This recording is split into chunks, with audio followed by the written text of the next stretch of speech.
Welcome to the Piper Sandler Mobility Tech Podcast. I'm your host, Shiva Kumar, Managing Director, Head of Mobility Tech Investment Banking Practice at Piper Sandler. With us today, we have Thomas Ingenlath, CEO of Polestar. Polestar is a leading premium electric vehicle manufacturer headquartered in Sweden, founded by Volvo Cars and Geely. In 2017, Polestar enjoys specific technological and engineering synergies with Volvo Cars and benefits from significant economies of scale as a result. Polestar represents a unique combination of startup agility backed by nearly 100 years of manufacturing experience and industrial infrastructure. The company operates in 27 markets and is expected to finish the year 2022 with the delivery of 50,000 cars. In June 2022, Polestar went public via a merger with Gores Guggenheim, a special purpose acquisition company. Polestar trades on NASDAQ under the ticker symbol PSNY.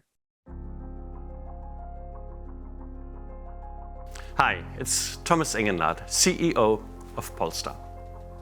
2022 is coming to an end. Time to reflect on some of the major milestones of the year that has passed. A year that saw the successful premiere of Polestar 3, the SUV for the electric age, defining the essence of our brand in terms of design, luxury, and ambition. This summer, we listed on the New York Nasdaq Stock Exchange under the ticker PSNY. A few weeks ago, we secured a $1.6 billion financing package from our major shareholders, which means we are funded through 2023 and that we can focus on business execution. The 100,000th Polestar 2 rolled out of the factory, reinforcing our position as one of only 2 global pure-play EV manufacturers in mass production. Speaking of numbers, we are on track to deliver 50,000 vehicles this year, bringing the total to nearly 90,000 Polestar cars on the roads across 27 countries. We have well-advanced plans for 3 more pure EVs by 2026. In 2023, you will not only see the first deliveries of Polestar 3, we will also launch Polestar 4. 2022 is winding down. At Polestar, we are only getting started. Thank you for joining the exciting journey and enjoy the rest of this podcast. Thomas, great to have you on this on the Mobility Tech Podcast. Yeah, hi, great. Hi, Shiva. Thanks for having me. Well, why don't we start with your background? Obviously, we have a lot of things to talk about in this podcast, including the electric vehicles market as well as Polestar. But let's start with your background. You were a chief designer at Volvo Cars, and then you transitioned to the CEO of Polestar. How is that transition been so far? Smooth. It was a natural development, creating this brand, working with the brand from scratch, not only the product portfolio, but basically the essence of what are the pillars that it stands on. That naturally led to the question, hey, why don't you go ahead and execute it and take the responsibility of put it into life? And it's still that part which fascinates me and makes it a great job, creating not only now a brand, but a whole company and enjoying that creative part of it. And of course, dealing with all of what it means as well. No, it's great. It's a great journey. And definitely being a designer helps me probably cope with the stress that it means for a lot of people, the permanent change that we experience at the moment in our industry, being not anymore based on, the facts and the figure from the past, but having to predict the future in a much more uncertain environment. And clearly that was and still is very much what a designer has to do, take in a way lots of responsibility about a decision that is very much targeted into the future. So I enjoy it a lot, and I don't experience it as a big break from what I did so far. Well, was it your initiative to kind of transition to Polestar? Was it like how did that forces come together that led to you becoming the CEO? Well, I definitely can't claim the invention of the brand Polestar. That certainly was out of that atmosphere that was in that point in time, of course, kicked off through the technology change towards electrification. But clearly, definitely Håkan Samuelsson, who was the CEO of Volvo at that point in time, had very much the vision of the brand that does direct consumer business, saw the opportunity that a startup electric car brand can move that much faster and explore things so much more radical than from a position as an OEM you could do it. So clearly that idea of, yes, use that moment of time to build a new car company was in that atmosphere around Håkan, Li Shufu, of course, being always very entrepreneurial. Yeah, let's do something new. Very different to all the rest of the Europe landscape. Europe was not at all, as we saw it in the US or in Asia Pacific, that much about making a startup scene here. That certainly was not the typical Europe environment. So it was a very, very specific case here in Sweden with the background that made that possible. Now has changed. I mean, obviously now in Europe, you see actually some car brands discovering as well that with the advantage that it brings with you to have a startup embracing all the new things. No, that's great. Talking about the startups, I remember about 2-3 years ago, I computed all the number of EV startups or the companies who are actually producing EVs. There were about 150 companies globally. So that brings the question of how does Polestar compete against its competitors in terms of design? I'm assuming the design is a core component of the competition and differentiation, but how do you see it?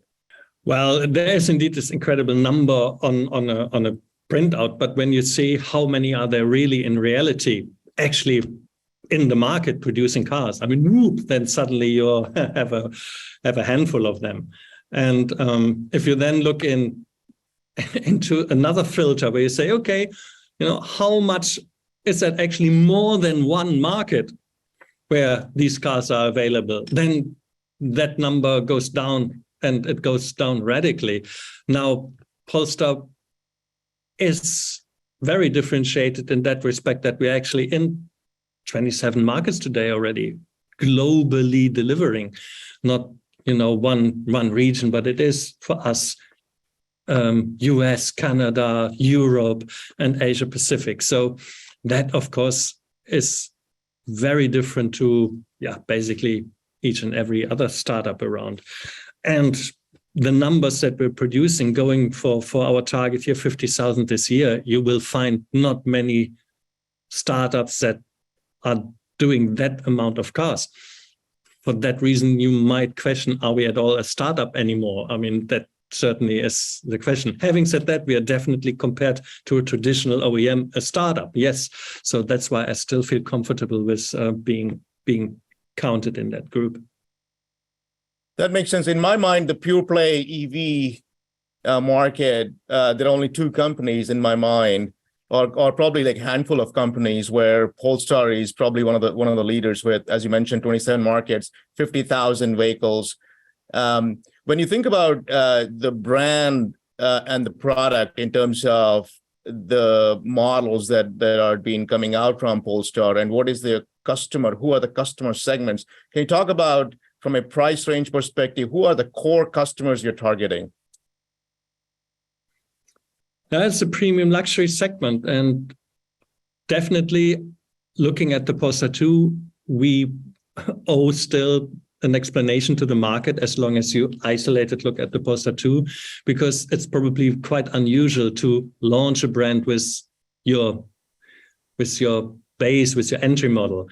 So the Polestar 2 with price tag of around $50,000 where it starts, definitely is our entry. And we are building on top of that. So we will go, and Polestar 3 shows this very clearly.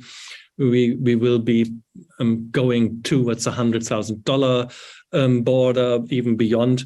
Our Polestar 5, the Grand Tourism, is beyond that price tag. So it is, I could call it now, a very exclusive premium luxury segment.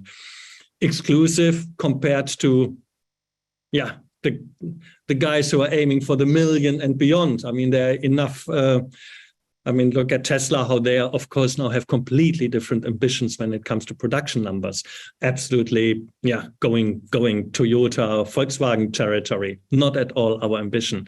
We have, I call it now, the healthy volume as a target, where you are substantial enough, have enough volume to actually be sustainable in terms of keeping your product portfolio fresh and up to date and earn the money to invest into it and to the technology, but not that big that you lose the exclusivity, the margin that you actually can gain in the premium luxury segment, because we are certainly more in about quality than quantity. So as well when it comes to the margins. Now, when you think about the markets, and you talked about a couple of the brands that are coming out of Polestar and the price range, is that, when you think about the premium luxury exclusivity, does it limit your potential in terms of the TAM? How big the TAM do you think exists, and how many players can it accommodate? Indeed, you have to be very careful. It gets very thin, the air at the top. And for that reason, a car like the Polestar 2, when it comes to the more sportier lower segment, I mean low in terms of silhouette, and the Polestar 4, our second SUV, which will address a price segment in the premium, which immediately opens up to a much bigger addressable market. That, of course, is needed in order to, as I said, to have the volume to carry to carry the investments that a modern company needs. So therefore, you have to play that very, very carefully to keep exclusivity and the premium segment, but not limit yourself from the market that much that you die in beauty. Makes sense. Look, I think that we have seen the EV OEMs evolve from premium luxury or luxury to other models as well. I think you mentioned about Tesla. Obviously, there is a huge market that is still undergoing transformation. So with the brands that are coming up, I believe that you're actually targeting the segments based on not only the customers, but also across globally, because the global preferences are very different. And with those brands, I can see that the market could be huge. When you think about the 50,000 vehicles, Thomas, and this is an interesting part, we have seen not just the automakers, but across different industries, everyone has been affected by supply chain, chip shortages. And so when I think about specifically on the EV OEMs, there are a number of challenges. Obviously, the supply chain has been a big issue. The execution has been a big issue. If you have seen, even some of the EV OEMs, they have delayed on the promises in terms of execution. And also liquidity, right? Liquidity has been a big issue in the market right now. So when you think about those three things, how do you think Polestar has fared? Now you bundled three mega topics together. The supply chain, absolutely one advantage for us this year was that we actually were able to deliver. I mean, clearly, a Polestar 2 being able to get hold of one this year was one of the drivers that we actually had very little problem with finding our customers. Our order intake was absolutely super. Everything was about how much can you produce this year. And part of our business model, building on the purchasing power, the supply chain background and experience that you have in a group where you can lean on our the background of having Volvo and Geely definitely helped us in that situation. You will not be not affected at all. Of course, you are still struggling with supply chain issues, but you can cope with those and balance it out over the year in a much, much easier way. We ramped up our production in July, August, September to that amount like we never produced cars before in order to actually get to this volume of 50,000. And these cars we could produce in this time. And indeed, ramping up a production in a factory that is established. I mean, it is a Volvo factory that has been working for years. And of course, they could very, very professionally then ramp up and bring the production from 1,100 per week to over 2,000 per week. This would have been absolutely, I will not say impossible, but very difficult for a startup of our age, a company that is just producing cars for 3 years. That would have been probably impossible. So you would say that the partnership with Volvo and Geely specifically has differentiated you from the rest of the players in terms of coming up with the production targets and meeting them?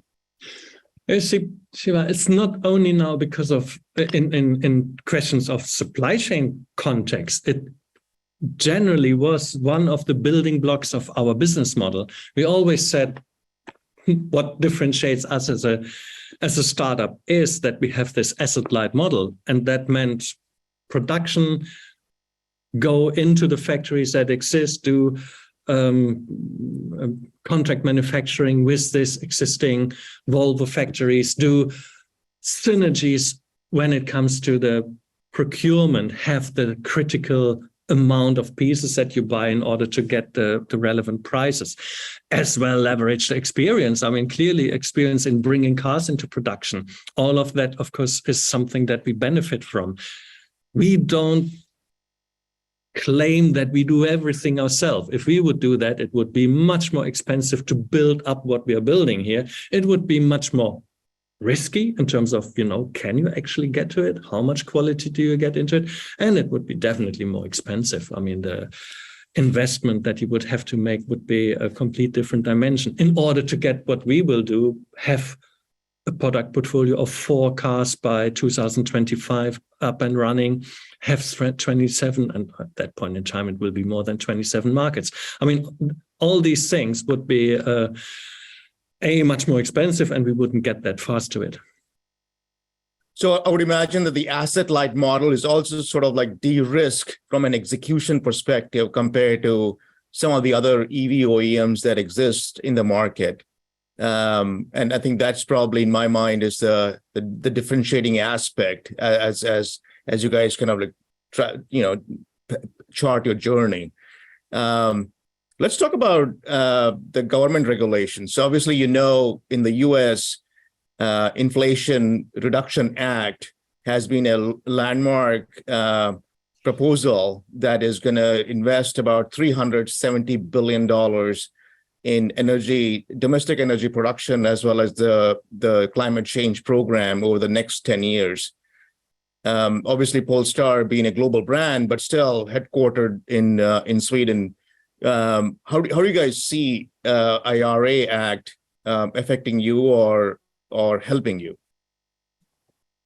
Yeah, it indeed has, of course, a strong element which we welcome in terms of building infrastructure, charging infrastructure, general improvement of sustainability, business in question. Absolutely welcome. The other aspect, being a European company, I think that the reaction of Emmanuel Macron and Olaf Scholz very much hits a nerve there, how we as European feels about it. So it definitely has not only an environmental agenda. Having said that, how much will it affect our company? Well, partly we are anyway in a very premium luxury segment where subsidies for a car not necessarily have such a purchase influence. And then again, it's all still to be seen how the regulations in 2023 really fall in place. So we have as well to wait a little bit before we can really judge if that has now an influence or not on our business.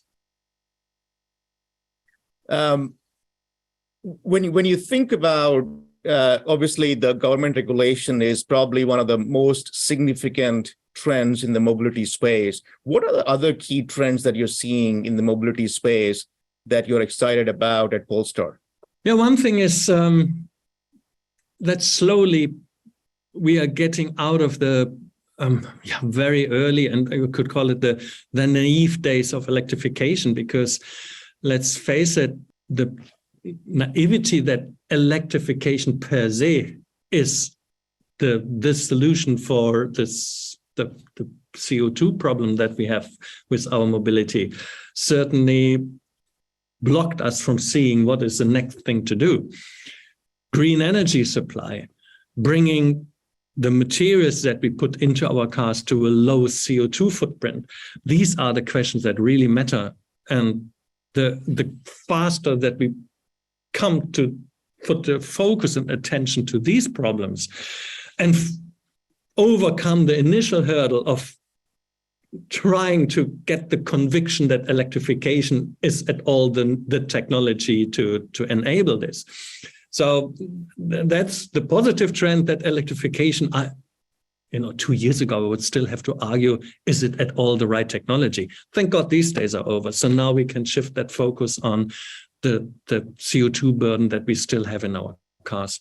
That is what we, from day one with Polestar, were trying to explain, put the focus there, where we go ahead and made that promise of a 2030 production car that would have a CO2-free footprint when it leaves the factory gate. So all of that, I think, is getting into the right direction. Is it yet fast enough? Well, that you could certainly, after COP27, question. Then we have the other positive thing, that electric cars, and that's not only as a brand, there are other people that help as well with their products, is actually becoming less seen as a question of, oh yeah, it serves an environmental issue and stuff. It actually is the trend for exciting cars. If you want to build an exciting modern car, then of course you build an electric car. And it is all about keeping that passion and emotion for that product alive. And I think that is the way how we get people to really be convinced about driving into a CO2-free future, by having exciting, great products that people get passionate about. Absolutely. So, Thomas, I don't know that I mentioned to you, I took a test drive of Polestar 2 in San Francisco, and it drives very smooth, very elegant car. There's a lot of electronics, gadgets, obviously built in, including the level 2, in my mind, level 2 plus. How do you think about the electronics components, the ADAS features in Polestar, and how does it differentiate against other players? It's a comfort feature that definitely even if you drive the most sporty car, there are traffic conditions around today where the comfort that you get through ADAS support, and then level 2 slowly reaching this level 3, and with Polestar 3, the unsupervised highway pilot is, of course, the next big step, which will be a complete different dimension. I mean, imagine you're in this very, very cumbersome, tiring stop and go traffic, and you just could let go and, even close your eyes, and for that time, let the car. It will be a very good step. And this is where, within the private consumer sector, the big talk about, the autonomous driving car. It's a misleading discussion, because what really matters is the affordable, price-wise affordable introduction of a meaningful 3 level. So that's where we should, and we are slowly getting there as well, that actually this is what matters for us consumers buying cars. Very different for a company, I don't know, Google or whoever will deliver the A to Z car.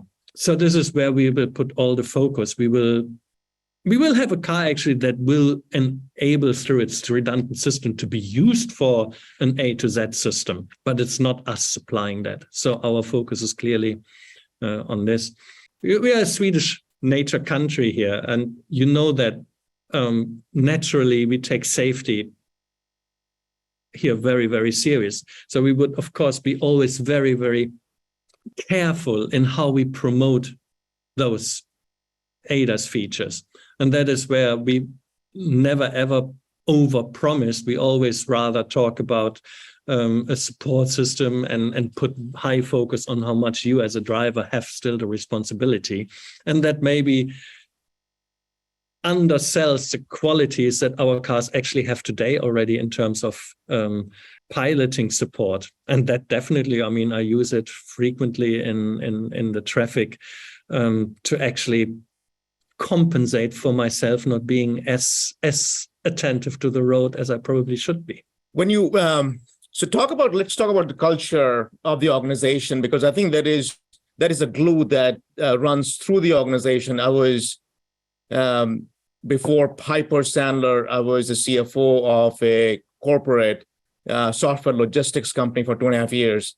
And I can tell you, culture makes a whole lot of a difference, especially when the things are tough, when it gets demanding. So let's talk about, like, what is your philosophy of the culture? How is it shaping up Polestar? But more importantly, as you know, the world is looking at diversity, equity, and inclusion, DEI, and sustainability. How are those KPIs being measured at Polestar? You don't get away here in Sweden if you don't pay high attention to this. I mean, it probably doesn't come as a surprise, but this country is incredibly strong when it comes to any of these questions. You see our management team, executive management team, in each and every department, we have definitely a very high female percentage in our staff.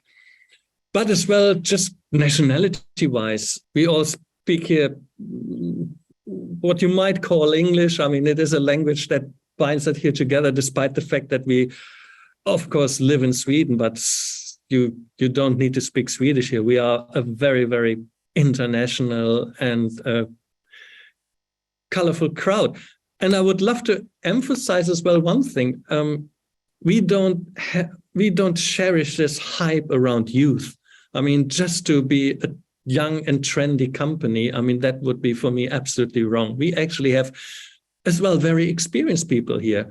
I mean, I dare to take the word now old in my mouth. I mean, it is absolutely okay to have that as well, even if you're a young startup. But actually, it is amazing to see how much energy and power and creativity experience and mature people bring to the company as well. So it is all about really having that mixture and not trying to portray image X or Y, but really try to get that diversity in, even if it's not as fashionable as other companies portray their image. So yeah, it's that quality of getting experience and this energy and drive together. And one thing is clear, just simply being a company with not 5,000 people, but 500 people is a complete different culture. I mean, that is what people cherish coming to Polestar. The speed and the direct way of implementing things, not having so many people and a hierarchy. And of course, having a CEO who really likes to get things done and really very uncomplicated interaction. And that's certainly what counts for us in terms of speed. What are your priorities, Thomas, as you go into the 2023 and 2024 from an organization perspective? Obviously, as we come to an end to this podcast, 2022 is almost here. In 30 days, it'll be over. So when you think about it from an organization perspective, from a business perspective, in terms of the product development, where do you think Polestar is focused in 2023 and 2024? We will enter this phase with a company where we actually have really the start of the product rollout. The second wave is Polestar 3, and then 4 comes very quickly. And having used the 2 years before to kind of prepare the ground and have now the markets in place, our systems in place, this is now really executing and bringing this car successfully into the market. Very clear the focus will be to learn as a company to actually work with a product portfolio, which is not just one car, but actually to nurture the 2-3 cars suddenly that need all the attention to be maintained, have the launch and everything without losing the focus on the others. So maturing, growing up, and doing that all with, let's face it, still a very, very condensed amount of people, not growing now overboard, because too fast grow will lose the quality. I'm really, really keen on making that happen with the same quality of people that can perform extremely high and scale that up now in a reasonable way. Well, Thomas, I personally love Polestar, and obviously you have received a great reception from the customers in general. So congratulations on all the achievements so far, and ending the 2022 on a high note. And we also wish you all the best and the Polestar team for the future success. Well, thank you so much, Shiva. I appreciate, of course, a lot that you even mentioned how nice the Polestar 2 drives. That was music in my ears. And yeah, thanks a lot for the opportunity to talk here for this hour, and hope to see you soon for real again. Piper Sandler Companies, New York Stock Exchange, PIPR, is a leading investment bank driven to help clients realize the power of partnership. Securities brokerage and investment banking services are offered in the U.S. through Piper Sandler & Co., member SIPC, and NYSE. In the U.K. through Piper Sandler Ltd., authorized and regulated by the U.K. Financial Conduct Authority, and in Hong Kong through Piper Sandler Hong Kong Ltd., authorized and regulated by the Securities and Futures Commission. Alternative asset management and fixed income advisory services are offered through separately registered advisory affiliates.